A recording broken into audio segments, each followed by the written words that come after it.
The anniversary update was one of the biggest updates to the Sea of Thieves, and with it came the arena. This game mode was separate from Adventure and offered a more intense PvP experience which players loved from the start. But why did it fail? What led to its closure in March of 2022? Where did it all go wrong? To start, we need to go back to 2019 and understand why Arena did so well. Along with Arena, the anniversary update added expanded ship damage. This meant that the wheel, masts, and capstan could now be damaged. Ship combat became more dynamic and required better teamwork in order to succeed in naval fights. This brought in a lot of new people to the arena to begin with.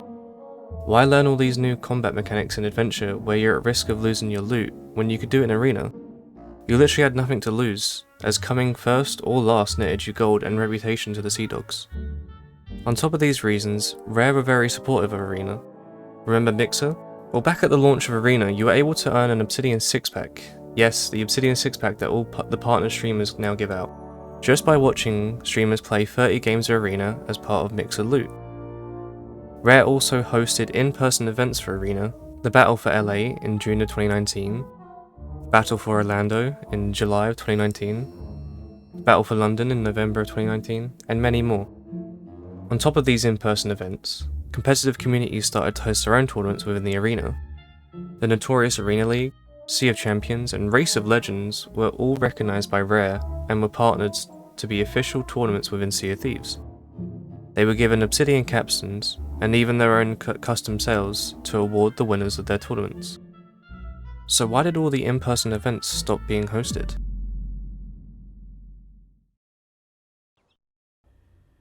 Good evening.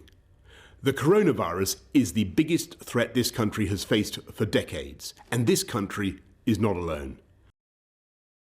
Now, I'm not saying COVID was the main reason to the arena failing, however it played a part.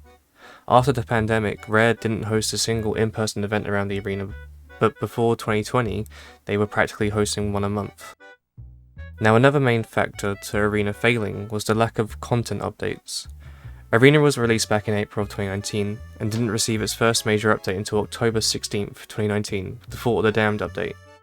This update added sloops to the arena, which allowed smaller crews to take part in the action. The next month, new cosmetics were added as part of the Seabound Soul update. Players could now unlock the Triumph of Sea Dog set, which was a reskin of the Glorious Sea Dog set. These were the last cosmetics to be added to Arena before its closure in March of 2020. So you can see why the Arena started to become less popular amongst the player base, when Sea of Thieves is a cosmetic-based game. The next big update to Arena didn't come until April of 2020, in the Ships of Fortune update.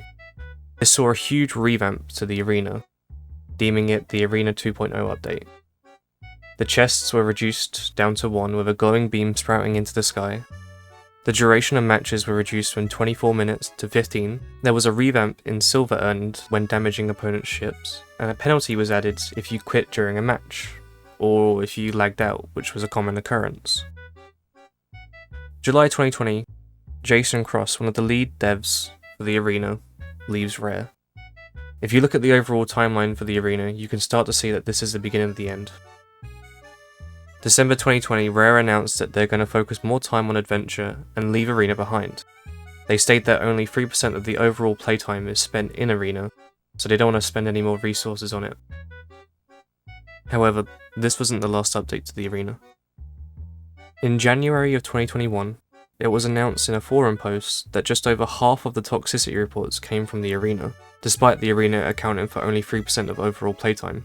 So in order to combat that, communication between crews in the Arena was disabled.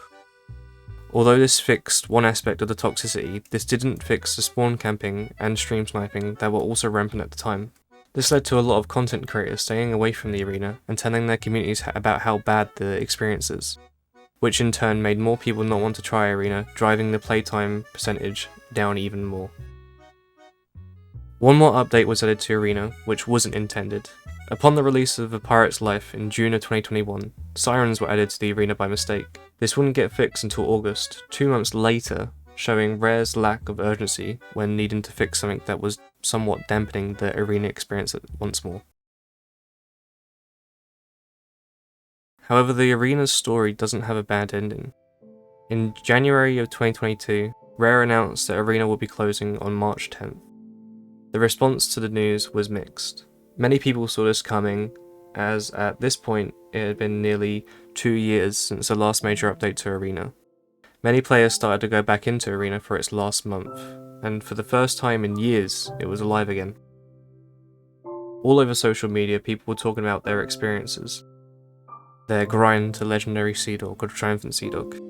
Streamers are back in the Arena despite the risk of being stream sniped.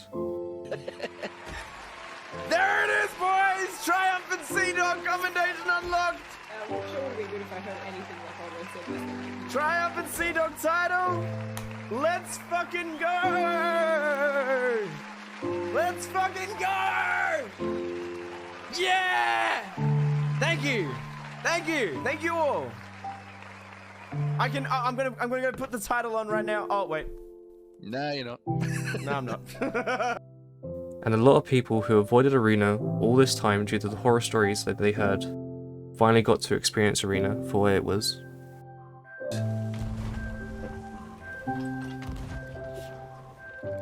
Oh, fade. There you go. There you go. Damn. That's it. That's fade to black. We won the last game.